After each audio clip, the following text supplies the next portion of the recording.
Reliance industries આજે ફરી ફોકસમાં અને સ્ટોક મજબૂતી સાથે કારોબાર કરી રહ્યો છે. બહુ ઇમ્પોર્ટન્ટ એવો મોર્ગન સ્ટેનલી દ્વારા એક રિપોર્ટ છે સ્ટોક પર. એક તો ઓવરવેટનું રેટિંગ આપ્યું છે મોર્ગન સ્ટેનલીએ રિલાયન્સ પર અને 1847 પ્રતિ શેરના લક્ષ્યાંક આપ્યા છે.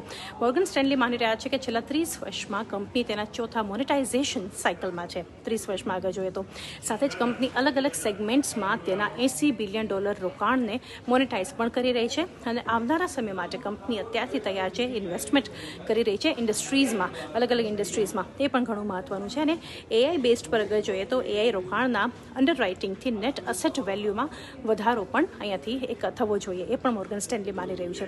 કેટલિસ્ટ છે એ આગળ શું માની રહ્યા છે કંપની પર, તો રિફાઇનિંગ અપ સાયકલ તેઓ જોઈ રહ્યા છે Q1 FY26માં અને આરપુ એટલે એવરેજ રેવન્યુ પર યુઝર જોઈએ તો એનું હાઇક અને સાથે રિટેલ ગ્રોથ તેઓ અહીંયાથી જોઈ રહ્યા છે Q2 2026ની અગર વાત કરીએ તો.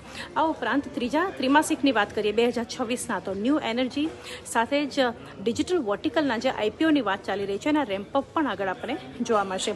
તો ઓવરઓલ એક ઘણો મહત્વનો રિપોર્ટ છે મોર્ગન સ્ટેનલી દ્વારા રિલાયન્સ ઇન્ડસ્ટ્રીઝ માટે. ઓવરવેટના રેટિંગ સાથે સ્ટોક આજે ફરી એક મજબૂતી સાથે કારોબાર કરતો જોઈ રહ્યા છે.